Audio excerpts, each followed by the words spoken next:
Welcome, fellow gamers, to what's going to be an extensive breakdown of Space Marine 2.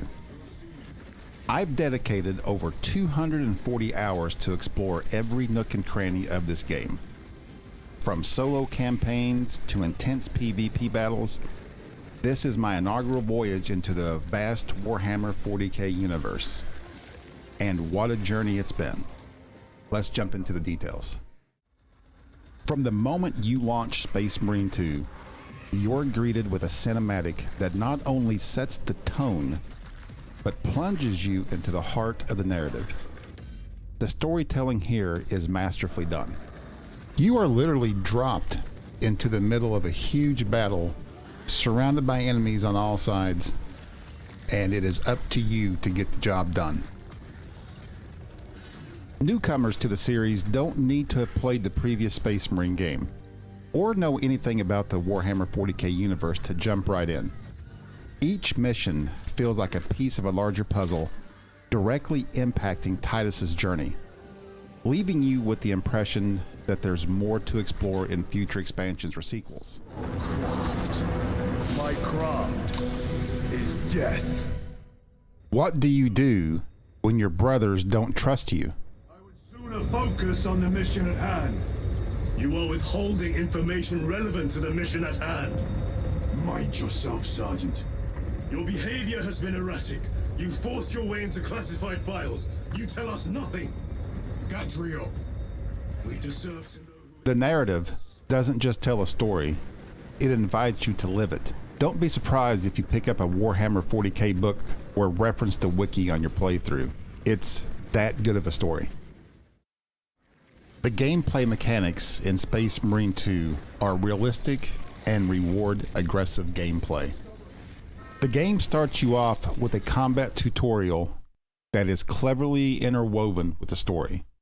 You're taught the essentials in a way that feels meaningful, and the mission explains the beginning of the story. It's very important to follow the fundamentals of the tutorials to have success at higher difficulty levels. As you navigate through different difficulty levels, the game demands more from you, not just in terms of skill, but strategic thinking. Whether it's deciding when to execute for health and shield, or a simple gun strike for extra armor, every decision counts. The mechanics give you the heft of being a Space Marine while requiring the finesse of a tactician. Titus has a special ability that allows him to regain health and do more damage. You can customize your loadouts and perks, and there are numerous ways to spend credits on a variety of colors, decals, and different Space Marine chapters. Veterans of Warhammer are likely to appreciate the chance to play as their favorite chapter. Newcomers will be able to find out about the different chapters by clicking around and reading the contents. The Ops missions are where Space Marine 2 truly excels, in my opinion. Imagine little mini campaigns where teamwork, strategy, and execution are key. Each mission feels like a chapter in a separate but connected story.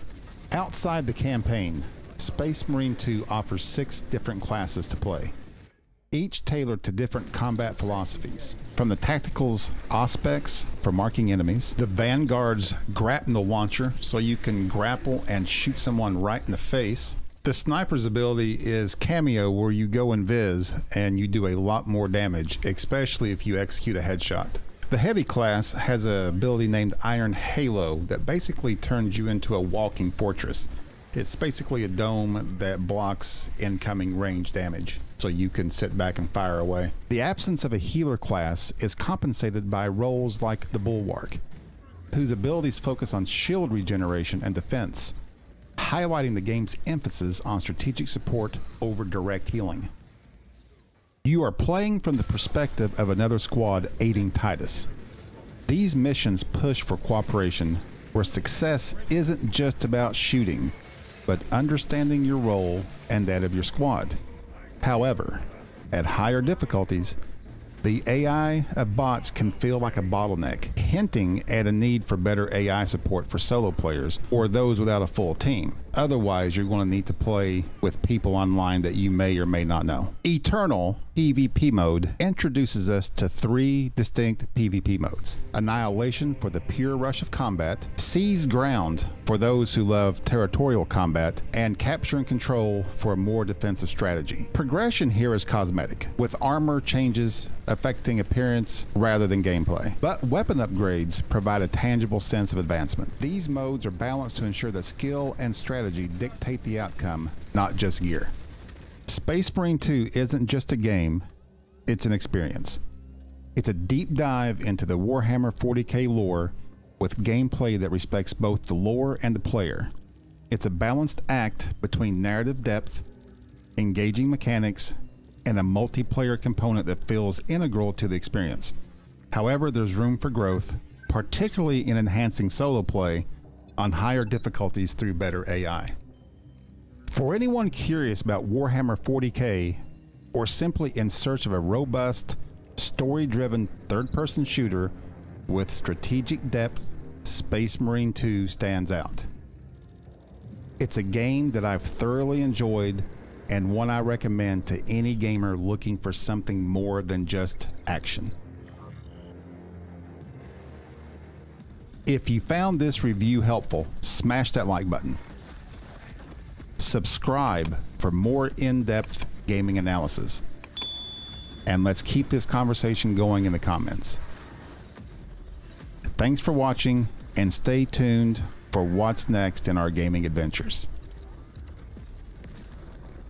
See you soon.